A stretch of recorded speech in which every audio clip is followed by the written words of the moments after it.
Oi, pessoal. Vamos falar nesta aula sobre a confiabilidade e desempenho em SSDs.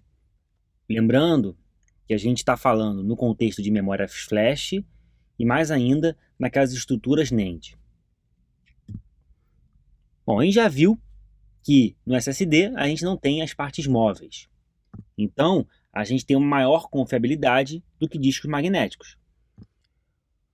Por exemplo, um problema que é comum em discos magnéticos é o impacto da cabeça, que ocorre quando a cabeça encosta na superfície do disco e pode inutilizar alguns setores. Esse problema não tem nos SSDs, porque ele não tem essas partes móveis.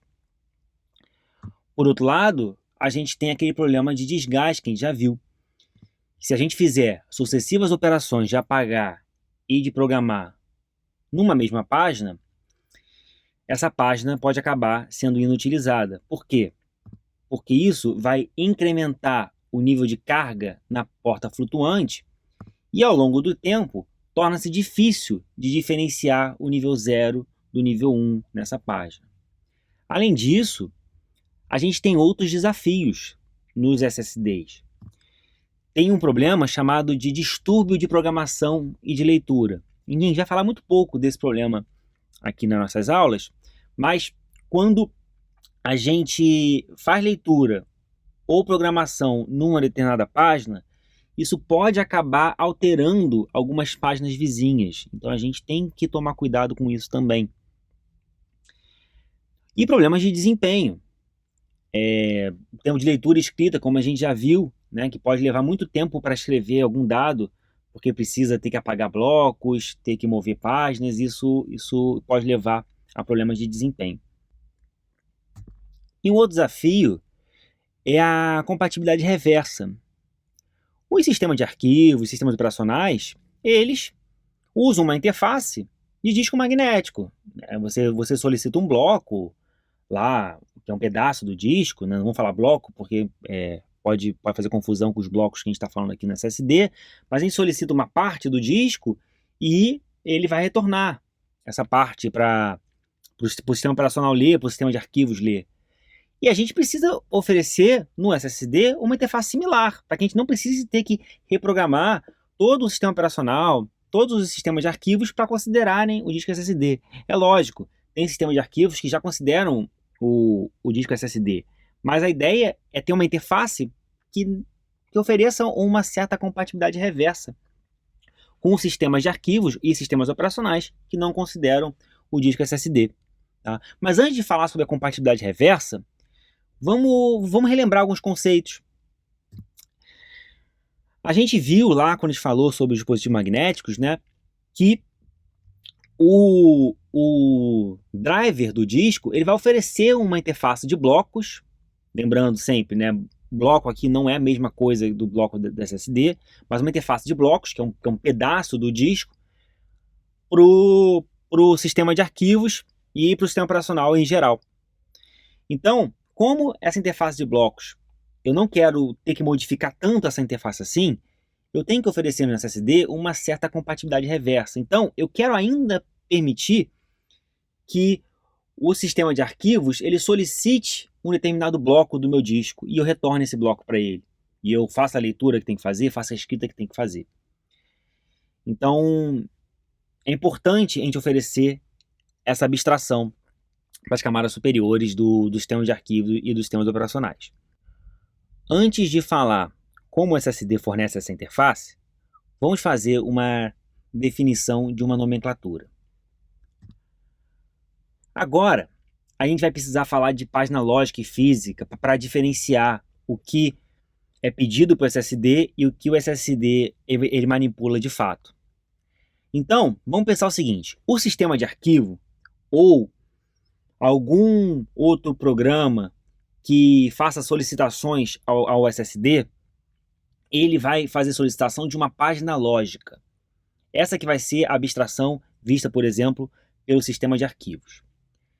A página lógica é o menor pedaço do disco que o sistema de arquivos pode pedir. Na aula de sistema de arquivos, a gente já chamou isso de cluster, já chamou isso até de bloco. mas aqui vamos chamar de página lógica, pois ela é do mesmo tamanho de uma página do SSD. E essa página lógica, esse nome, não tem necessariamente uma relação com paginação. A gente vai pensar de página lógica o que as camadas superiores, como o sistema de arquivos, vai solicitar para o SSD. É importante lembrar que outros componentes que fazem parte do sistema operacional podem fazer solicitações por SSD. Mas aqui, para facilitar a nossa vida, vamos sempre considerar que é o sistema de arquivos que solicita coisas para o SSD. Solicita escrita de dados, solicita leitura de dados para facilitar a nossa nomenclatura. Então, quem é cliente do SSD é o sistema de arquivos. E quando a gente for falar sobre bloco físico e página física, são as estruturas internas da memória flash do SSD, como visto na aula introdutória. E lembrando sempre que um bloco físico é um conjunto de páginas físicas. Então, só relembrando aqui, a gente está lidando com aquele último desafio que foi listado de compatibilidade reversa, que é fornecer uma interface de acesso ao SSD que seja similar à dos discos magnéticos. Quem vai fornecer essa interface para o sistema de arquivos é a FTL. A FTL ela vai receber solicitações de leitura ou escrita de páginas lógicas. Essas páginas elas vão ter um certo endereço, depois a gente vai ver alguns exemplos, e ela vai pegar essas solicitações e vai fazer essas solicitações com base em alguns comandos para manipular blocos e páginas físicos. Então a ideia é ela fornecer a interface, ela vai receber uma solicitação de uma página lógica e para escrever nessa página lógica, ela vai ter que manipular algumas estruturas do SSD para poder fazer essa escrita. Vai ver alguns exemplos mais adiante.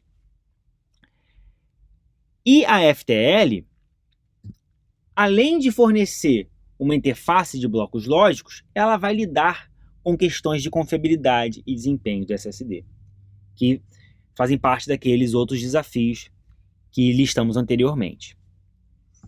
Algumas funções da FTL, por exemplo, é reduzir a amplificação de escrita. O que é amplificação de escrita?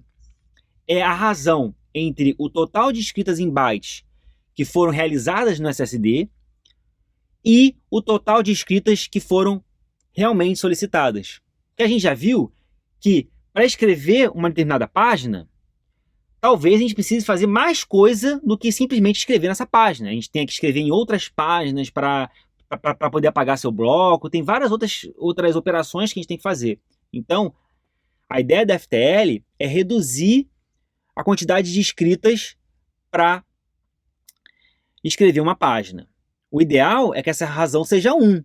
Né? Se você quer escrever 8 bytes numa página,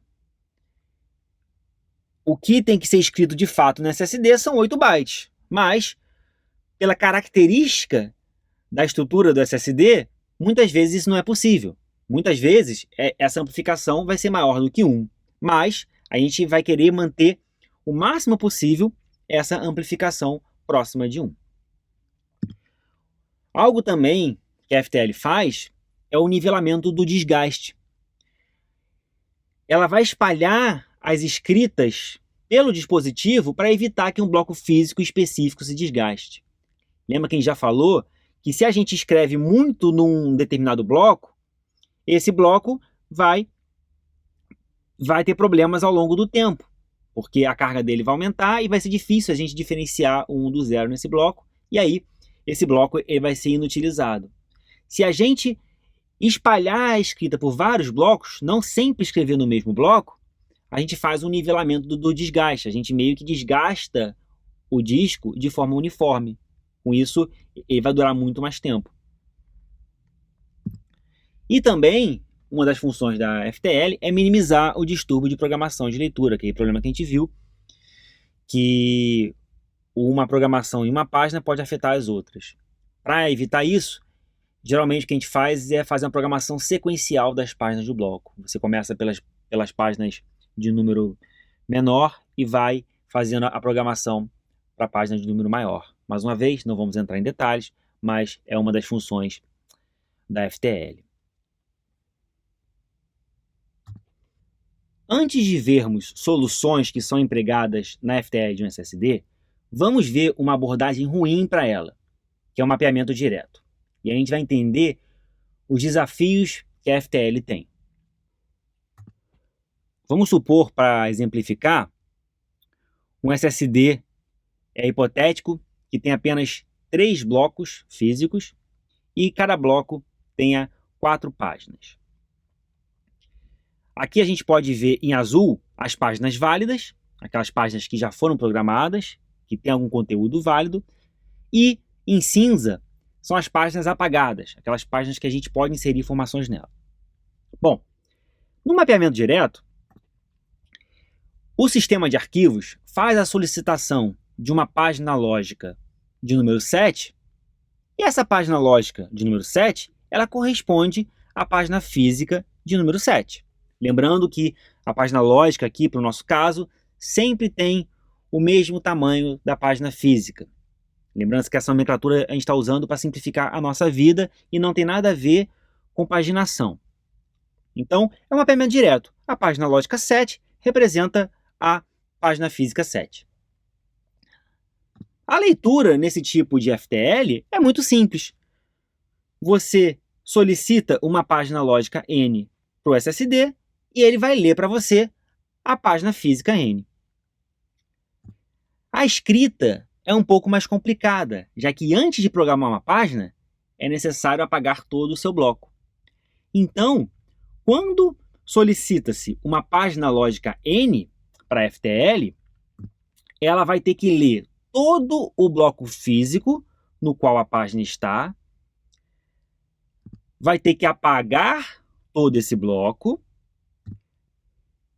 e depois vai programar a página física N com o novo conteúdo que foi solicitado e vai ter que programar de novo as demais páginas do bloco. Essas páginas estavam no bloco, mas foram copiadas para algum lugar, para o bloco ser apagado e depois elas têm que ser reprogramadas.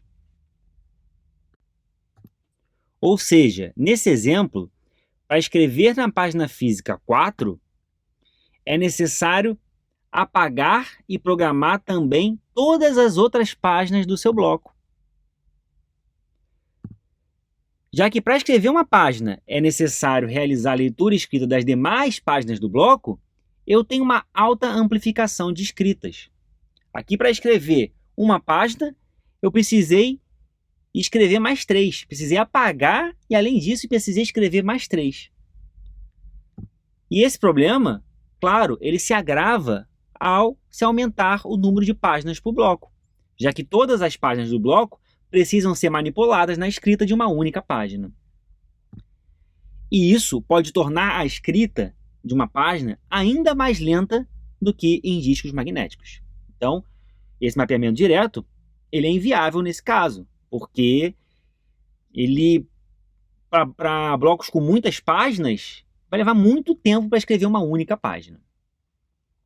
E além disso, tem um problema de confiabilidade.